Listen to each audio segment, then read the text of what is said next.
글 하나 없이 눈이 부신 나의 세상을 보면 참 아름다워라.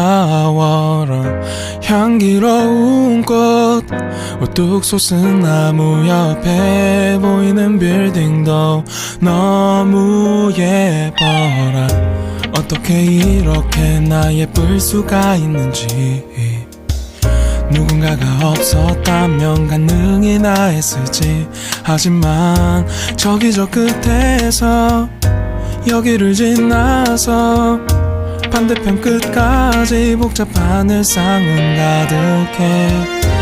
엄청난 전쟁, 그게 전쟁이지만 아름다운 걸 보려면 한 발자국만 뒤로 빼.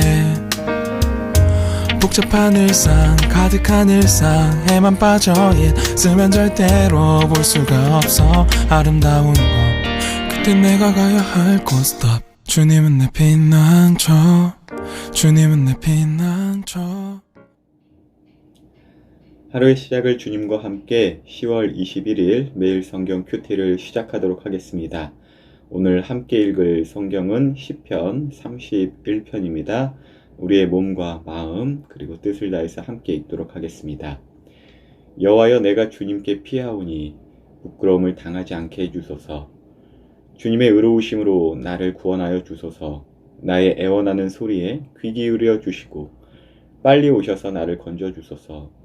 주님은 내가 피할 바위 되시고 튼튼한 요새가 되시어 나를 구해 주소서. 주님은 나의 바위이시며 내가 피해야 할 요새이십니다. 이는 주님의 이름을 위해서 나를 인도하시고 이끌어 주시기 때문입니다. 내 앞에 놓여있는 덫에 걸리지 않게 해주소서. 주님은 내가 피할 곳입니다. 주님의 손에 내 목숨을 맡기오니 오 주님, 진리의 하나님이시여 나를 구해 주소서. 나는 쓸모없는 우상들에 매달리는 자들을 경멸하고 오직 여호와를 굳게 믿습니다. 나는 주님의 사랑을 받으면서 기뻐하고 즐거워할 것입니다. 주께서 나의 고통을 보셨고 나의 영혼이 괴로워하는 것을 아십니다. 주는 나를 내 원수들에게 넘겨주지 않으시고 오히려 나를 안전한 곳에 두셨습니다. 여호와여, 나를 불쌍히 여겨주소서. 너무나 괴롭습니다. 너무 슬피 울어서 눈이 잘 보이지 않고 몸과 마음이 슬픔으로 지쳐 있습니다. 번민으로 신음하면서 세월을 보냅니다. 근심으로 기운을 잃었으며 슬픔과 탄식으로 내 뼈가 점점 약해져 가고 있습니다. 내 원수들 때문에 내 이웃들에게도 철저하게 무시를 당하고 있습니다. 나의 창백한 모습을 보고 내 친구들이 놀라고 거리에서 만나는 사람들마다 내 모습을 보고 무서워 도망칩니다. 마치 내가 죽기라도 한 듯이 나를 기억하지도 못합니다. 나는 깨어진 질그릇과도 같습니다.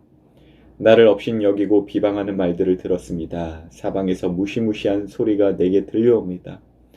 저들이 악한 계획을 세우고 나를 죽이려고 합니다. 그러나 여호와여, 내가 주님만을 굳게 믿습니다. 주님은 나의 하나님이십니다. 내 목숨이 주님의 손에 달려있으니 나를 원수의 소나기에서 건져주시고 나를 뒤쫓아오는 자들에게서 구하여 주소서. 주님의 얼굴을 주님의 종인 내게 비춰주시고 주님의 변함없는 사랑으로 나를 구해주소서. 오 여호와여, 내가 주님께 부르짖으니 부끄러움을 당하지 않게 해주소서. 그 대신 악한 자들이 부끄러움을 당하게 해주시고 그들이 무덤 속에서 조용히 누워있게 해주소서. 거짓말하는 악인들은 벙어리가 되게 해주소서. 그들은 거만한 언어와 격렬하는 말투로 의로운 사람들의 마음을 아프게 합니다. 주님은 참으로 인자하신 분이십니다. 주님을 찾는 사람들을 위해 주님의 은총을 마련해 두셨습니다. 특별히 주님은 많은 사람들 앞에서 그들에게 은총을 주십니다. 주님의 피난처에 그들을 숨겨주시고 사람들이 그들을 해치려고 할 때에 보호해 주십니다. 그들을 안전하게 보살펴 주시고 그들을 비난하는 말로부터 보호해 주십니다. 여호와를 찬양합니다. 내가 포위된 마을 안에 갇혀 있었을 때 그분이 내게 놀라운 사랑을 보여주셨습니다. 근심 중에 있었을 때 나는 하나님은 나를 보실 수 없어 라고 말했습니다. 그러나 주님은 나의 부르짖음에 귀를 기울이시고 나를 불쌍히 여기시고 도와주셨습니다. 주의 모든 성도들이여 여호와를 사랑하십시오. 여호와께서는 신실한 사람들을 보호하십니다. 그러나 거만한 사람들은 반드시 벌하실 것입니다. 여호와께 소망을 두는 여러분들이여 마음을 굳게 하고 힘을 내십시오. 오늘 시편 31편은 시인이 고통 속에서 하나님께 부르짖는 내용입니다. 지난 주일에 골방에서의 기도를 회복하기 위하여 기억해야 할 세 가지 혹시 기억하실까요? 그 중에 두 번째로 기억해야 할 것, 기도는 씨름이자 전쟁이라고 했죠. 기도하다가도 그냥 난데없이 어제 먹다 남은 막 양념통닭 생각나기도 하고, 막 기도하다가 내 뒤로 누가 막 확 지나가는 것 같고, 막 여러 잡념들이 떠오르고, 또 예전에 내가 잘못했던 것들, 또 나 스스로를 막 정죄하는 마음이 들어서 하나님께서 내 기도를 들어주시겠어? 아니 지금 내가 허공에 대고 뭐 하는 것이지? 이러한 어떤 잡념들과 권세들 그런 것과 전쟁하고 또 하나님의 언약을 붙잡고 하나님과 씨름을 하는 것이 골방에서의 기도라고 제가 이제 함께 나누었죠. 근데 오늘 시편 31편을 보니까 이 하나님과의 씨름 장면이 좀 보이는 것 같더라고요. 그 이제 3절인데 3절을 보니까 주님은 나의 바위이시며 내가 피할 요새이십니다. 이는 주님의 이름을 위해서 나를 인도하시고 이끌어 주시기 때문입니다. 라고 이렇게 기록이 되어 있어요. 이것과 연계한 건데 잠시 여러분께 꿀팁을 한번 나눠 드리고자 해요. 예전에 제가 그 마트에서 아르바이트를 하고 있었을 때인데 좀 정서적으로 조금은 불안해 보이시고 또 사람들에게 있어서 좀 좋지 않은 평판을 갖고 계신 아주머니 한 분이 계셨어요. 그리고 그 아주머니 때문에 새로운 사람도 이렇게 그만두기도 하고 뭐 그렇다고 하더라고요. 근데 그런 이야기를 듣지 않더라도 사실 좀 딱 보고 또 몇 번 대화해 보면은 좀 부담스러운 분이다라는 거 느껴질 때가 있잖아요. 그런데 하나님께서 제 마음 가운데 좀 하나님의 사랑과 지혜를 주시더라고요. 그러니까 사람들이 말하는 어떤 그 평판, 어떤 그 문제, 어떤 그것에서 하나님의 시선으로 이제 그 사람, 그 아주머니를 볼 수 있도록 하나님의 시선을 이제 구하라는 기도 제목과 그런 지혜를 주셨어요. 그래서 하나님의 눈을 주십시오 하면서 이제 하나님의 눈을 또 허락하셨고 아주머니를 그렇게 대해 드렸어요. 어떻게 대해 드렸냐? 늘 여사님, 선생님 먼저 인사드리고 또 어떠한 이야기, 자신의 어떤 경험 이야기를 하면 그런 경험을 나누어 주셔 감사하다라는 표현, 또 음료 같은 것도 이제 혼자 사서 먹지 않고 이렇게 하나 사서 이제 드리면서 마시면서 일하시면 좋겠다. 정말 공손히 대해드렸습니다. 그랬더니 정말 그 아주머니께서 여사님이 되어 계신 거예요. 정말 선생님처럼 변하시더라고요. 사람들도 정말 다 놀랐어요. 그러니까 나중에는 이제 그 여사님께서 전체적으로 모든 직원들에게 음료수를 대접하신 날이 있어요. 참 사람들이 정말 다들 놀라했어요. 근데 그 여사님께만 제가 그런 것이 아니라 하나님의 시선을 받았기 때문에 계신 분들 모두가 하나님의 시선으로 저는 바라봤겠죠. 그 전에 어떤 좀 그런 분들도 있잖아요. 어이 아저씨, 아줌마 아주 빨빨 이렇게 안 하고 여사님, 선생님 좀 처음에는 다들 어색해하세요. 그런데 이제 그분들 중에 아까 전에 그렇게 정말 여사님의 아름다움과 멋있음을 보여주신 것처럼 어떤 여사님은 자기는 절에 다니지만 절을 위해서 기도할 거래요. 그리고 자기 고등학생 딸을 좀 만나줬으면 좋겠대요. 어떤 고민과 여러 가지 좀 문제가 있어 보이니까. 그리고 교회를 다니다가 이제 중단하신 그 선생님도 계셨는데 그분이 이러한 것들을 보면서 다시 내가 교회를 나가야 하는 건가 또 이렇게 나가고 싶다 이런 생각이 들더라고 하더라고요. 또 점장님은 아예 나오질 않으세요. 제가 있는 날에는 안 나오세요. 왜? 믿으니까. 제가 이제 퇴근할 쯤이면 그때서야 이제 오세요. 아니면 지나고 오시던지.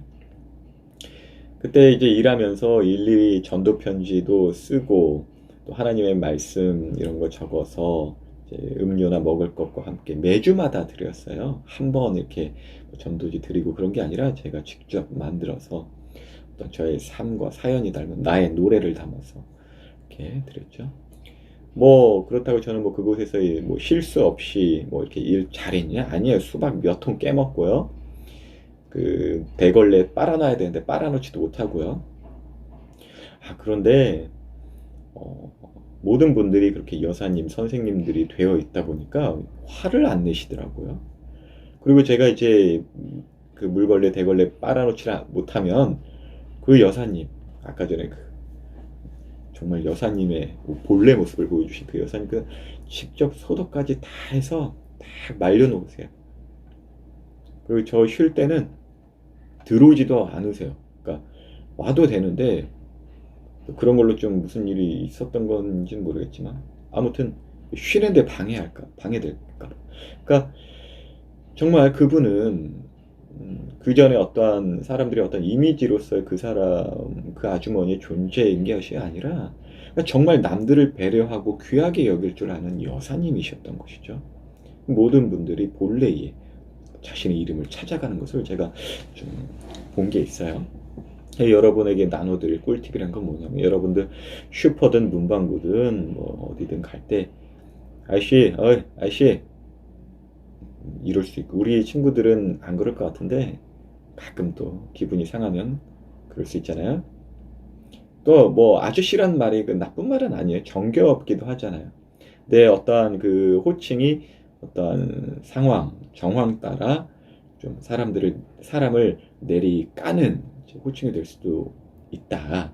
그리고 자신만의 어떤 그 기준과 자신의 어떤 성향을 이렇게 고려하면서 상대방을 나보다 더 낮게 여기는 그러한 호칭이 참 중요한 것 같다는 생각이 들어요. 또 그렇게 되었을 때 정말 그러한 모습으로서 나를 대해주시는 분들이 있고요. 제 아내는 이제 세대기잖아요. 그 이렇게 관리해 주시는 그런 어르신들께 이것 좀 드세요 아저씨 안녕하세요 이렇게 인사를 하거든요. 그럼 이제 제 아내는 세대기니까 귀엽고 괜찮아요 아저씨라는 그 호칭이나. 근데 저는 이제 제가 제 안에서 어떤 그런 표현이 저도 모르게 상대방을 업신여기는 단어로서 쓰일까봐 웬만하면 조심스러워요. 그래서 선생님 감사합니다. 선생님 제가 어떤 좀 이야기 드릴 게 있는데요. 좀 선생님이라는 표현을 좀 많이 쓰거든요. 이제 그래서 우리 아파트 사실 관리해 주시는 선생님 정말 모든 분들에게 인정받을 만큼 잘 하시는데 특별히 우리 부부한테 더 잘해 주시는 것 같아요. 왠지 느낌이 그런가? 좀 근데 우리 부부를 아세요. 그러니까 우리 차가 이제 밤늦게 들어올 때가 있잖아요. 주차 자리가 좀 찾기가 힘든 곳이에요. 그러면 이렇게 좀 버거울 때는 다른 분들도 도와주시겠지만 그분은 저희를 뿐만 아니라 막 오세요. 그리고 어쩔 때는 막 자리를 맡아두신 것만 같아요. 그러면 이제 그때 선생님 감사합니다. 꼭 인사를 드리죠. 여러분들에게 드리는 꿀팁이 이것이에요. 그리고 기도에 있어서도 이렇게 하라고 꿀팁을 드리는 겁니다. 아까 그 읽은 3절에 보면 주님께서는 나를 도와주실 것인데 왜냐하면 주님의 이름을 위하여 도와주신다. 뭐 이렇게 표현이 되어 있어요. 그러니까 다시 말해 주님께서 왜 나를 도와주시는가? 주님은 자신의 이름을 위해서 도와주신다라는 거예요. 교리적으로 보면 하나님께서 우리를 도우시거나 또 창조하신 이유에 있어서 하나님의 영광을 위해서라고 합니다. 그러니까 주님의 이름을 위해서 우리를 창조하셨고 우리를 도와주신다는 것이에요. 이런 거랑 좀 비슷한 것 같아요. 저한테 만약에 뭐 화가 나는 일이 생겼는데 누군가 전도사님의 이름을 위해서라도 좀 참으세요. 이런 일들. 그러니까 출애굽기 보면 하나님께서 이스라엘을 다 심판하시고 죽이려고 하시는데 왜냐하면 말을 안 듣고 우상 숭배를 너무 하니까 그때 이제 모세가 뭐라고 하죠? 하나님께서 이들을 다 죽이시면 세상이 하나님을 보고 뭐라 하겠습니까? 자기 백성을 이끌고 와서 다 심판하였다고 뭐 그렇다고 하셔도 하나님은 자비로우시고 은혜가 많은 줄 알지만, 세상의 어떠한 평판으로 하나님의 어떠한 존귀가 손상이 되는 것은 아니지만, 세상이 하나님을 오해할까봐 그 이름이 사람들로 하여금 비방거리가 될까 염려됩니다 하는 그러한 중보 기도를 모세가 하잖아요. 그래서 하나님께서 딱 멈추세요. 아까 제가 다른 어른들을 대하는 태도, 또 여러분들을 대하는 태도, 여러분들이 느끼시는지 모르지만 정말로 간혹 이렇게 친밀함의 반말이 나올 수도 있지만 거의 98%는 여러분들한테 존댓말을 쓰고 님자를 항상 붙일 것이에요. 왜냐하면 저는 주님의 시선으로 그렇다고 여러분들에게 뭐 님자를 붙여서까지 그런 건 아니겠지만, 우리나라 문화에 있어서 상대방을 더 낮게 여긴다라는 것은 존댓말이라는 게 분명히 존재하기 때문에 그렇죠. 그러니까 어떤 그 태도, 상대방을 바라보는 그 태도가 기도에 있어서도 한번 생각해 보아야 한다는 것이에요. 하나님의 이름을 우리는 무엇으로 생각하고 또 어떻게 부르는가에 따라서 이전에 내가 생각했던 하나님의 이름, 그 이미지가 있을 거 아니에요? 근데 분명하게도 하나님께서는 직접 보여주신 그 하나님의 자신의 이미지와 이름이 있는데, 그 사이에서 씨름이, 기도 자리에서 씨름이 일어난다는 것이에요. 이 시편 기자가 하나님을 바위라 하고 피할 요새라고 부르는 것, 그것은 자신의 경험에서 비롯된 것이기도 하지만 하나님의 언약, 하나님의 계시로 받아서 하는 것이죠. 그러니까 그 이름을 위하여 바위 되시고 피할 요새이신 하나님이시기 때문에 하나님의 하나님됨으로 인하여 나를 도우실 것이라는 그 믿음을 갖고 이제 기도의 자리에서 씨름을 한다는 것이죠. 그러니까 하나님과의 씨름은 이것이에요. 야곱도 보여줬지만 하나님은 나 사랑하시잖아요. 기도의 자리에서 우리가 이렇게 고백하는 거죠. 하나님은 나 사랑하시잖아요. 지금 환경과 문제로 봐서는 전혀 날 사랑하지 않는다고 내 스스로가 그렇게 생각하는 것만 같고, 적들이 그렇게 조롱하고 이웃들도 날 멀리하지만, 아니요, 하나님은 날 사랑하시잖아요.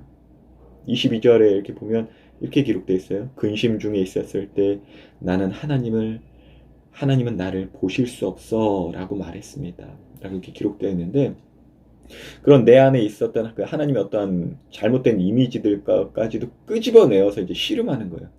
그러니까 내가 내 생각으로는 하나님은 나를 보실 수 없어, 날 구할 수 없어, 이런 하나님의 이미지, 하나님의 이름이라 생각했던 그것까지 끄집어 와서, 그렇지만 그 어떤 환경, 문제, 사람들의 평가, 심지어 이러한 나의 생각도 아니고 하나님께서 하나님을 보이시는 그 이름, 그 언약, 그 말씀 붙잡고 하나님은 날 사랑하시잖아요. 그래서 날 구원하시잖아요. 담대히 기도하는 것이죠. 이게 기도의 자리에서 있는 하나님과의 씨름입니다. 하나님께서 나를 축복하지 않으면 난 결코 떠나지 않겠다. 그래서 저는 오늘 묵상 가운데 너무나 감사했습니다.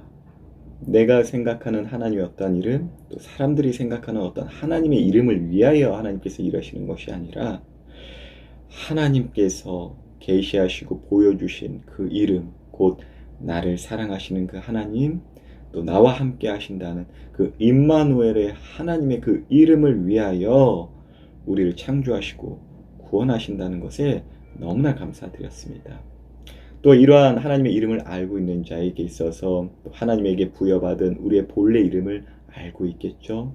또 서로의 이름을 알 것입니다. 아까 말했듯 여사님, 선생님, 그러니까 내가 생각하는 저 사람, 사람들이 또 생각하는 저 사람을 넘어서 하나님께서 생각하시는 그 사람의 이름과 또 그러한 정체성을 확인시켜 주고 불러주는 그런 우리의 일상의 예배가 또 있어야 된다는 것을 나누어 드립니다.